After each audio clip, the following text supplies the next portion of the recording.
الحمد لله رب العالمين. Bagaimana agar kita mengatasi perbuatan onani dan masturbasi pada wanita? Karena seringkali buat saya membara, dan saya dulu dari pergaulan bebas, makanya tak terkendali. Masya Allah. Ya, semoga Allah subhanahu wa ta'ala memaafkan dosa-dosa kita, mengampuni dosa-dosa kita. Kalau memang sudah cukup umur, ya sudah siap untuk menikah, maka langsung segera menikah dan sampaikan kepada orang tua untuk dicarikan jodohnya. Tawarkan diri Anda kepada orang tua Anda kalau memang sudah siap untuk menikah. Jangan malu-malu. Bahkan seorang wanita kalau sudah siap menikah, dia boleh menawarkan dirinya kepada seorang laki-laki yang memang dia anggap siap untuk dia anggap sebagai cocok untuk suaminya. Ya, seorang wanita yang sudah siap menikah, jangan malu-malu.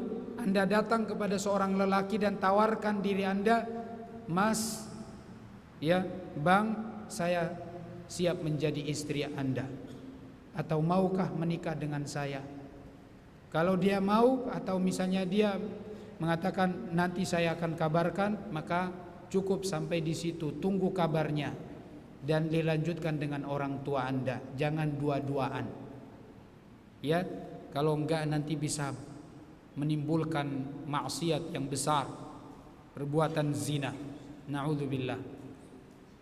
Maka solusi bagi perbuatan, bagaimana agar kita mengatasi perbuatan ini, yaitu perbuatan onani atau masturbasi.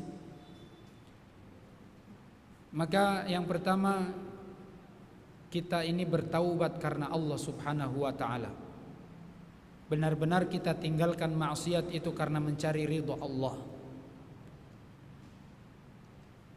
Ketika kita sudah mengatakan hijrah atau kita mengatakan sudah bertaubat, maka jangan ulang-ulang lagi itu. Jangan pernah Anda jangan pernah Anda kembali lagi kepada kondisi atau keadaan Anda yang sebelumnya. Sudah tinggalkan. Pokoknya kita bertaubat karena Allah subhanahu wa ta'ala, berarti kita tinggalkan maksiat pun karena Allah.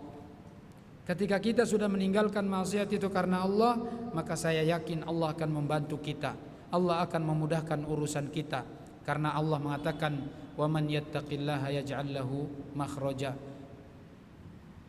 Wa man yattaqillaha yaj'al lahu min amrihi yusra." Barang siapa yang bertakwa kepada Allah, Allah akan berikan jalan keluar dari kesulitan yang dia dapatkan. Dan ayat yang lain mengatakan, barang siapa yang bertakwa kepada Allah, maka kami akan jadikan urusan menjadi mudah.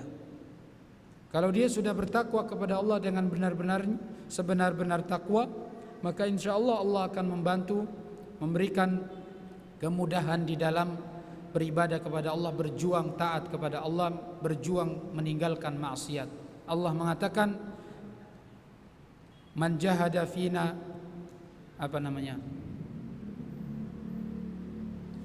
"Wa man jahada fina lanahdiyannahum subulana." Barang siapa yang bersungguh-sungguh di jalan kami, maka kami akan menunjukkan jalan kepada mereka. Kami akan bimbing mereka. Itu kalau benar-benar orang yang berjuang meninggalkan maksiat, dia taat kepada Allah subhanahu wa ta'ala. Iya. Dan senantiasalah kita menuntut ilmu agama. Kita dalami, kita belajar ilmu agama, kita cari ilmu agama ini karena Allah subhanahu wa ta'ala, agar kita semakin dekat kepada Allah. Apabila Anda jauh dari ilmu, maka maksiat itu akan semakin mudah menjangkiti Anda, akan semakin mudah mendatangi Anda. Kalau Anda terus belajar ilmu agama itu akan mencegah Anda dari perbuatan kemungkaran maksiat. Orang yang semakin berilmu semakin takut kepada Allah, dia akan jauhi maksiat. Yang pertama tadi itu adalah kita benar-benar bertaubat kepada Allah, takut kepada Allah Subhanahu wa taala. Yang kedua, jangan tinggalkan majelis ilmu, kita terus belajar. Dan yang ketiga, kita banyak meminta pertolongan kepada Allah agar dijadikan kita istiqomah. Ketika kita sudah meninggalkan dosa, kita minta kepada Allah supaya kita istiqomah di atas kebaikan dan ketaatan, supaya tidak lagi dibalik-balikan kepada keadaan sebelumnya. Kalau boleh kita cari, ini mungkin yang keempat, kalau boleh kita cari komunitas yang memang benar-benar orang soleh, orang-orang baik, kita bergaul dengan mereka supaya kita juga ikut-ikut baik. Nah, ini saja yang bisa ana jawab. Allahu a'lam.